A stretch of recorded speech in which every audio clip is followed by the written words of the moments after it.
hopefully with this now, some of this major hype that people have been giving around Hasta will kind of cease. I think people extended where his level was based off of the boost that he had obtained from his pretty much his berserk form when he lost control when Dante stabbed out Gauche. So Dante pretty much absolutely confirms in this one that he was not trying. He's like, I didn't want it to soil my hands with this trash. Like, even during all this, he still thought Hasta is trash. He's just that much more powerful than him. And when it came down to it, he's just like, all right, I'm gonna have to use one of my spells, use this this enhanced gravity punching kind of spell, and just laid the hands into Hasta. And as I've mentioned before, we know this is a weakness to Hasta. He is not really able to contend as much with people who just are physical, strength increasing guys, and especially if they increase their physical strength and speed above his. Those are pretty much his big dangerous things right now, which obviously is not common in Black Clover because most people are casters. There's very few what I would consider a combat wizard kind of style, where it's really just magic, martial arts, or however their style is. Because as we've seen, as we have seen, at the time Hasta against Vito, obviously Vito was a big terror for him. Marileona, when we saw the first time Hasta goes black form on his own, she just kind of backswiped him. Anytime he really has gone up against these people, he ends up getting in a bad place because he doesn't have experience fighting them. He doesn't have experience fighting these people who are much more close combat orientated physical fighters, which is something that is nice to see is still an opening for him. It's still a weakness that he has because he doesn't, like I said, he doesn't really have experience with it. That's why I think the series needs one. I think they need to have some form of straight magic martial artist kind of character for Hasta to train with, and maybe develop a means on how to fight these guys back, because he still doesn't, as we can see. He just got beaten up, and Dante's a lot more powerful than him, but we just know that this is in general something that Hasta has trouble with, because he can negate spells with his swords upon hitting them, and then if he's got that anti-magic kind of radiation going on to a degree, he can still neutralize them. But he has trouble with stuff that just makes direct contact with him, especially like these punches. They're just enhanced punches. He's just beating the hell out of them. And when you have all these crazy spells that Hasta can deal with, but then when you get to one so simplistic like this, he's gonna have trouble really defending against it. So he just gets the hands given to him, essentially. He just gets the hell beaten out of him. Literally the black beaten off him, because by the time he stops getting hit, he's on the ground, black forms off, he drops both of his swords, he's done. Hasta defeated. And, it's weird to think about when you think all the crazy spells that he has neutralized and gone up against, but one that's just enhanced punches are what takes him down. And then we get back to the Gray, personal side stuff. We get her flashback.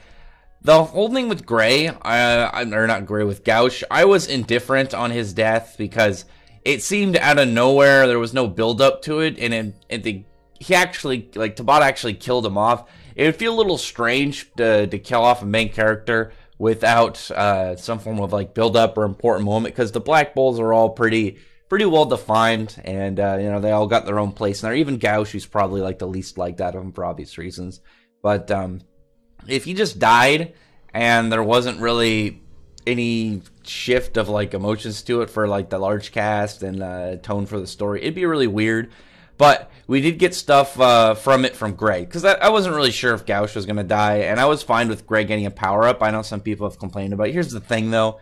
It's the start of the arc, so this is all still setup stuff. This is all, not even the arc, this whole war, this whole, Spade saga. This is all the setup. That's why we're getting stuff with lived, but it's going to be more about his emotional response. And then when we see, with Hasta, it's going to have more about his future power, as well as stuff for Gray and Gauche and their characters.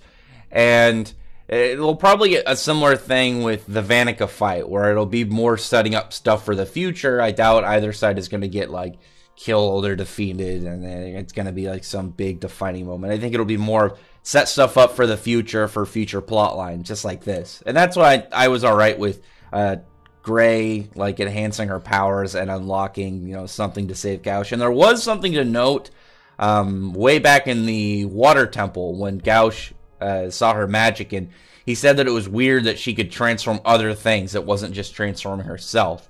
So there was hints beforehand that there was something special about Gray's magic, which made me laugh, because we found this out and there was something special about her, and it's not just that she's got a pretty good magic.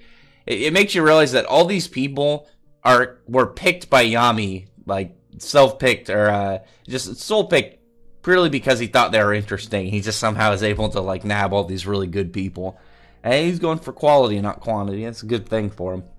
But during this backstory, we essentially get like Cinderella style for Gray. She's got two really mean step-stitchers who torture her. You know, they even want her to like see, like, oh yeah, you learn magic, let's see what your magic is. And she kind of transforms to look similar to them.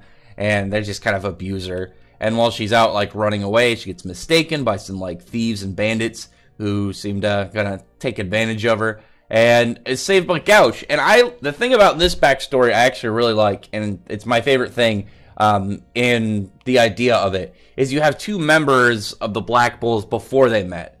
Because every other character, we don't really see them beforehand, before they, you know, all met up or, you know, intersected with Yami or the Black Bulls in general. You have them just, they had some form of occurrence prior, and I really like that. I like that they had backstory that predates when they ended up, you know, becoming on the same team. But Gauche ends up having this like conversation with her, and is like saying, you know, if you should either go home or, you know, be ready to survive in a dirty world like this. And she ends up like saying how, even though you know, he might not remember her, that she ended up gaining like just a little bit of light in her life just from that interaction. And so, you know, have some nice setup between them. I like that. I like that Gauche and Gray have their own kind of character stuff going on.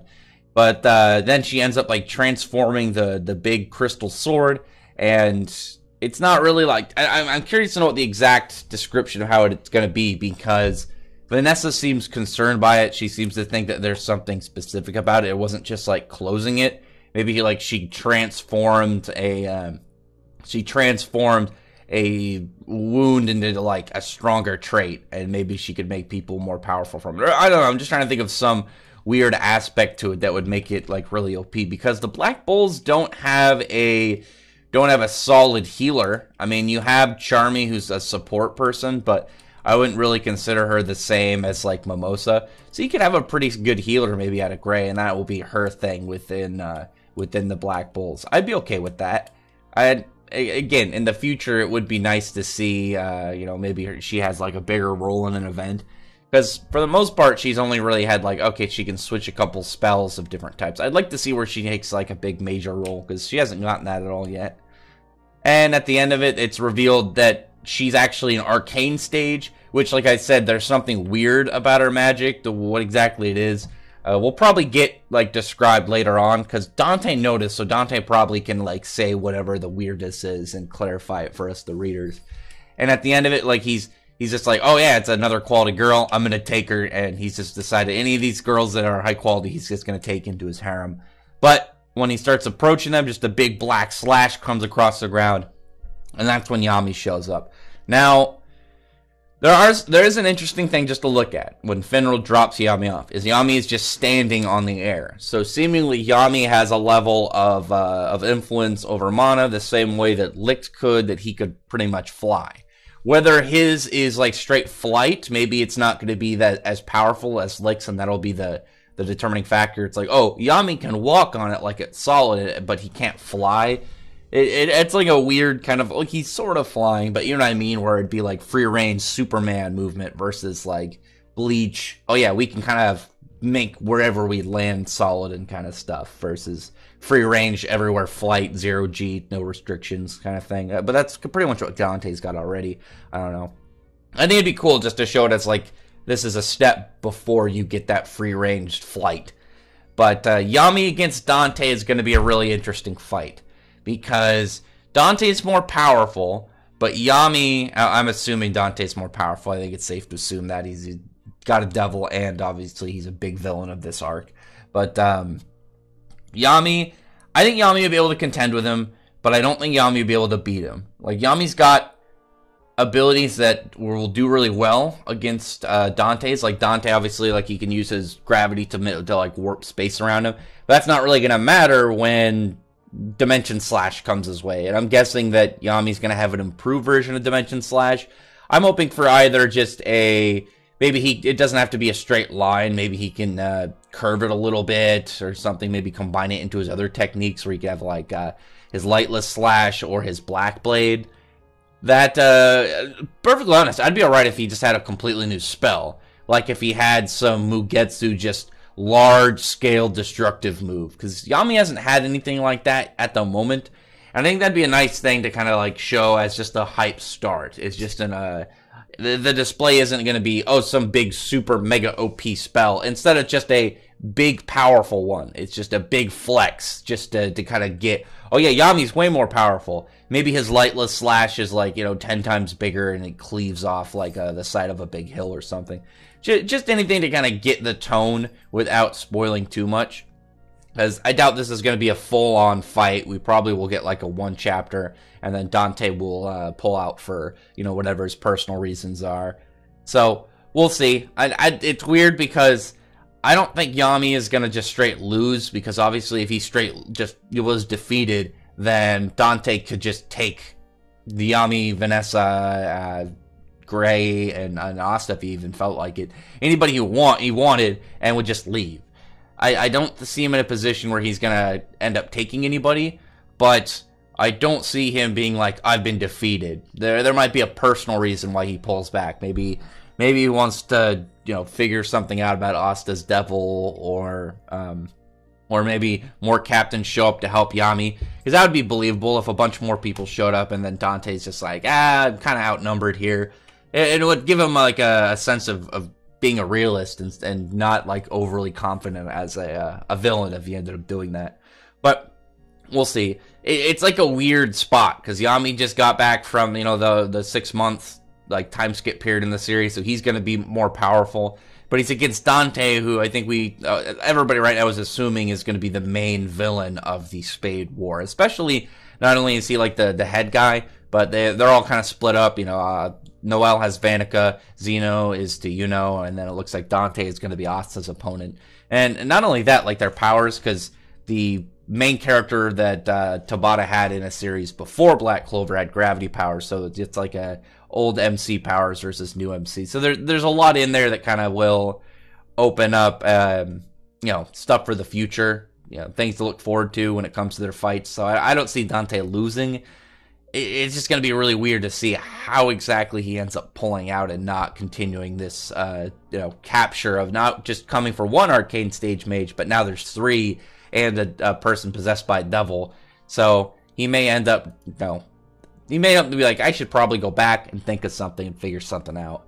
Maybe him and Yami will have like a flex standoff moment where it's just like, they know if their next attacks clash, it will like destroy the whole area, and they don't want to risk the arcane stages, so they kind of both pull back, knowing like Yami wouldn't want to hurt his people, but Dante wouldn't want to waste perfectly good, people he set his eyes upon. So it'd be like, I'll leave for now, but come back, and then get something like that, where it's just like a quiet end to this whole debacle.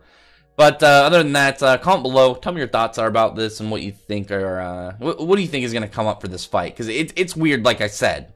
It's a very weird kind of position that either character is in the story to be fighting this early.